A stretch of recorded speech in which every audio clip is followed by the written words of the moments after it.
Beautiful angle. Planning, standing, all the time is spanning, waiting for the show to grow. Writing, fighting, all the new inviting, waiting for the show.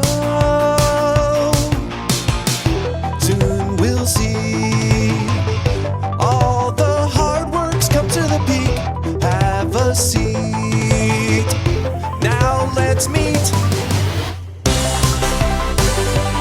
This is Sirius AI, and we are seriously caffeinated.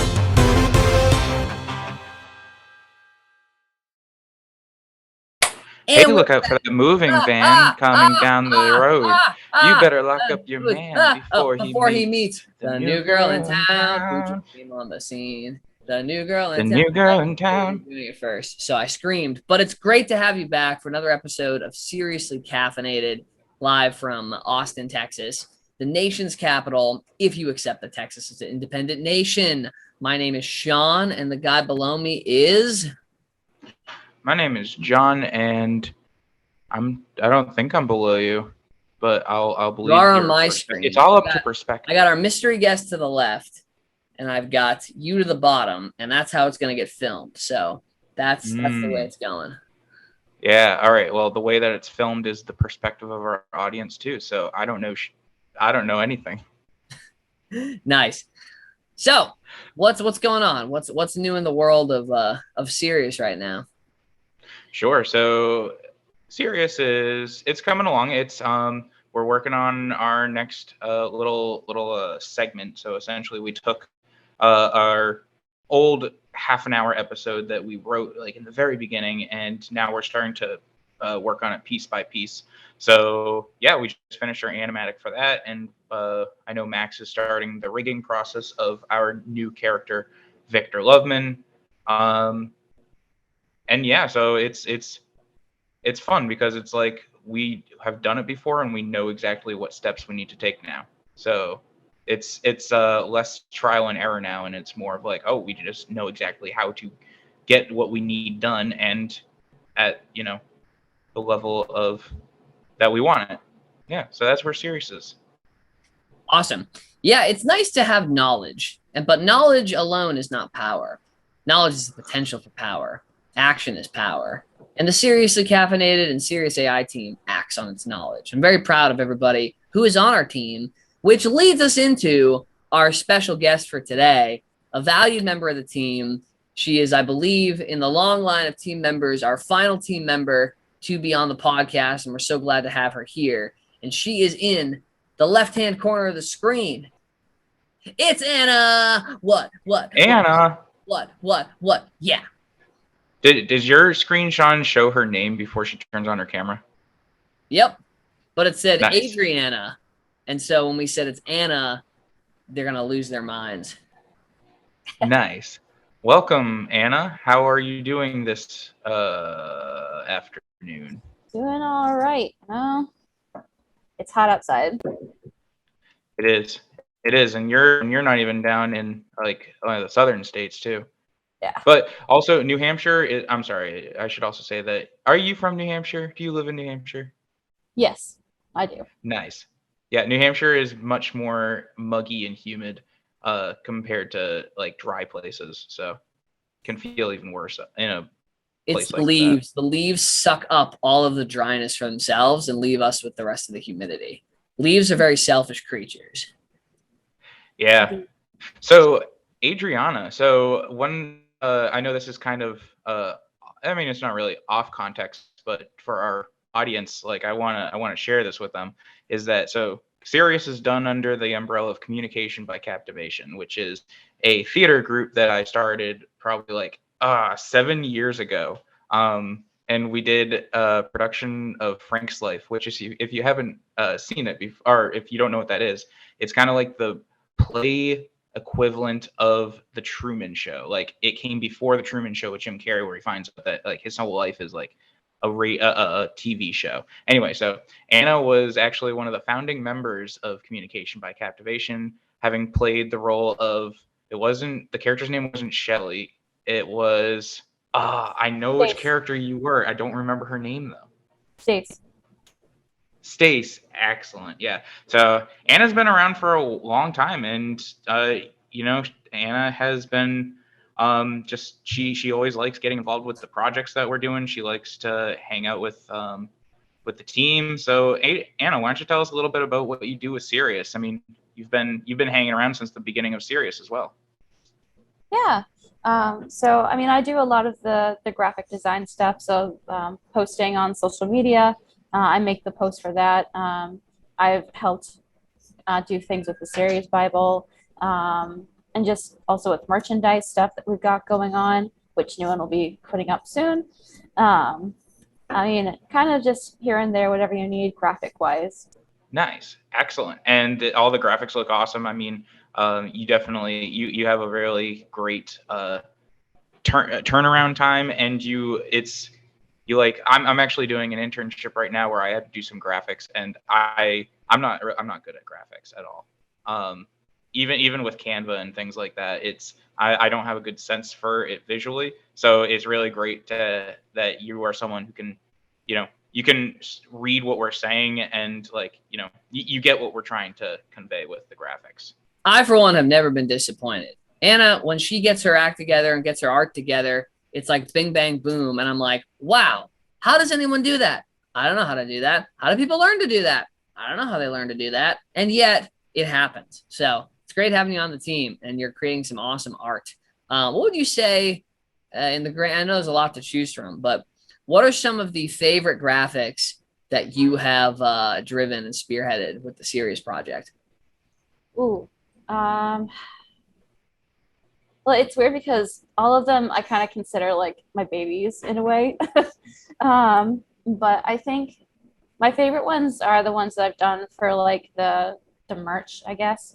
One of the new ones that we're doing is the Sirius character art with it's got like some design behind it, and the way the context, the text is, and everything with the layout. It looks really cool. I'm really proud of how it came out, so I'm super excited for that one to go up.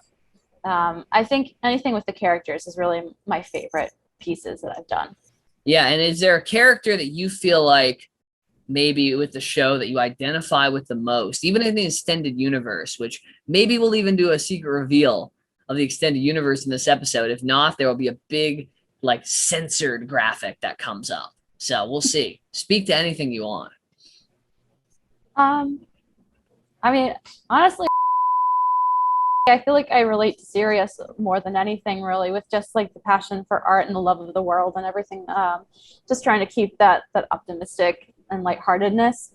I think I really just kind of, that's where my spirit lies, is with Sirius. Yeah, there is the ever asked question. Yeah, we've asked several other people on the show. Are you a Sirius or are you a Hope? And it sounds like you answered that already, and that you're a Sirius. Some of both lives inside all of us, but we are all one dominant. So that's great to hear. I would agree. She also made a quiz online a couple days ago. I saw her post it. If you're a Sirius or a Hope. Yeah. Nice. So one bit of trivia is that you are looking at the three people who played Ron, Harry, and Hermione in the 2012 Pinkerton theater night set of a Harry Potter musical. 2011. So, who's counting? 2011.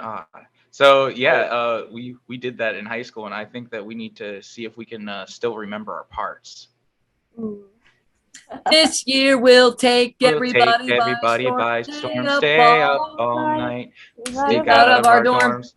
But let's not forget that we need to perform well in class if we want to pass our owls. Oh, Hermione, why do you have to be such a buzzkill? Because, you guys, school's not just about fun and games. We have to study hard if we want to be good witches and wizards.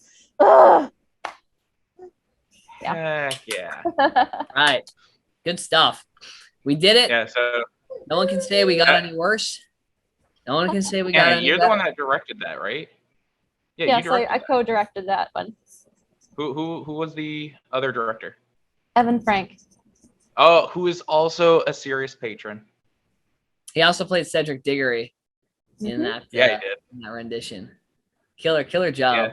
Wonder what he's up to these days. Anybody I know? don't know. He's doing a whole bunch of theater stuff. Last I heard, he was out in Chicago doing set design. Oh wow, good for him. Yeah. So Anna, why don't you tell us a little bit about, who are you as a person? What do you like to do? A little bit about your background. What is it that I mean, you live in New Hampshire. do? Who is it that you are? I guess, I mean, my passion for the arts is pretty obvious, considering. Also like with theater, music, singing especially. But I'm also working on a couple of different stories. Like I love to write. And I've got one in the process that's on its second draft right now. So I'm hoping that one will eventually get published, fingers crossed. I also make jewelry, make wreaths, which I'm doing like a little craft business for that. And I also am a mom of a 2-year-old. The world's most important job at the end of the day. That's awesome. Can you, to rewind a little, can you give us any insight into your almost published work? What is the log line, if you're able to share? If not, we'll put a big censored sign on the podcast. I can just make a censored sound. It goes. Yeah, but I'm thinking Sorry, like that was big like red a- letters and like the rest of it like blacks and whites out behind us. It's like across the screen, like. Doom, Want to hear the most annoying sound in the world? Anyway, back to Anna. So I don't have like a set log line yet. Nothing at least condensed, as it were. I mean, I can tell you a little bit as to what the story is about, but I won't spoil any endings or anything. So it's kind of about this like 1800s, the Victorian era, and there's a vampire who has this disease that turns him kind of feral the more he drinks human blood, and he's searching for a cure for it. So he ends up having to work with a vampire hunter who has studied everything about vampires, and it's kind of like this give and take of, will he end up actually being killed by the vampire hunter or succumbing to the disease, or will they find a cure? So he's not only a vampire, but he's a disease on top of being a vampire. That's a tough life. Mm-hmm. That's a tough life. Or you could just be a normal, healthy human. So I appreciate you diving into the deeper echelons of struggle. Because some people are just on the struggle bus. This guy is like in the cargo of the struggle bus. Yes. Vampires have it better than humans. Aren't they like? No. Don't they have like superpowers and stuff? Well, it depends on the type of vampire, actually.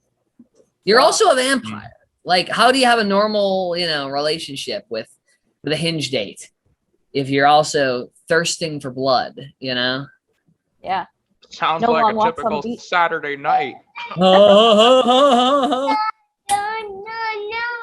Oh, we're making a guest appearance. So this is Nicholas. Hello, Hi, Nicholas. You say hi.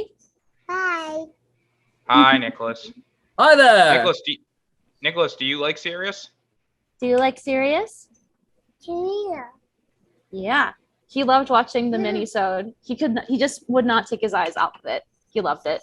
Yes. Awesome. Yeah. I find kids do tend to like watching it.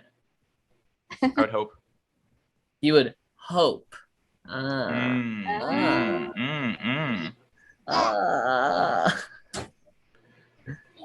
So, Anna, are you doing any theater or anything like that at the moment, or are you making any plans to do any? I'm so sorry. Can you repeat the question? Sure. Art thou do you engaging in thespian performance? Not at the moment. Not unfortunately. Well, you are more than welcome to come down to Texas if you want to take part in our 26 and a half hour theater festival. If I can, I definitely will. Heck yeah. Cool. Well, Sean, do you want to play one of our closing games before we sign off?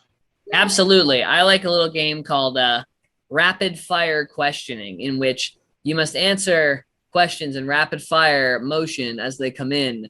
Put no thought into it other than your guttural instincts revealing what your answer will be. So as I Mr. Miyagi my hands really quick. We're gonna go into rapid fire in 5, 6, 7, 8. Favorite fruit? Pineapple. If you could wear any kind of hat, what would it be? Fedora. Oh, fedora. I thought you said flora, and I was like, oh, cool, a flower hat. But fedoras are also great. Best vegetable to throw at your enemies? Cucumber. The best thing to drink on a cold day, but like you are wearing like 7 layers. Lemonade. If you could live in any foreign nation, what would it be? Italy. Last one, John. If you could only eat one food for the rest of your life, what would it be? Potatoes. And close. Nice. Wow. And based on our audience survey results, from the audience in my mind, I'd say those are some pretty good answers. All logically flowing, especially the cucumbers one. Like, can you imagine, like, just walking down the street, minding your own business, and then you're just hit by a spiraling cucumber, you know, and you see it, like, from afar. It's doing the, like, and it's faster and faster, and then all of a sudden it's like, boom, and you're like, ow, the heck? Why don't you just throw a tomato? At least it would explode. No, the cucumber doesn't explode. That would almost hurt as much as like a heavy dumbbell weight at the gym. Yeah, can you imagine? That would not be fun. I would still take the cucumber if I'm a betting man, though. But great. Well, Anna, any final closing thoughts from you on your Sirius experience? I mean, it's been a really great experience. I'm so excited to see where it's going to go. I mean, I just love working with you guys. We love working with you too. Thank you, Anna, for everything that you do. And I hope that you just know. I just hope that, you know, in 10 years that we're still doing Communication by Captivation stuff. You're gonna still be there. So Definitely. Oh man, 10 years. We're gonna be so old. But not as old as we'll be 10 years from then.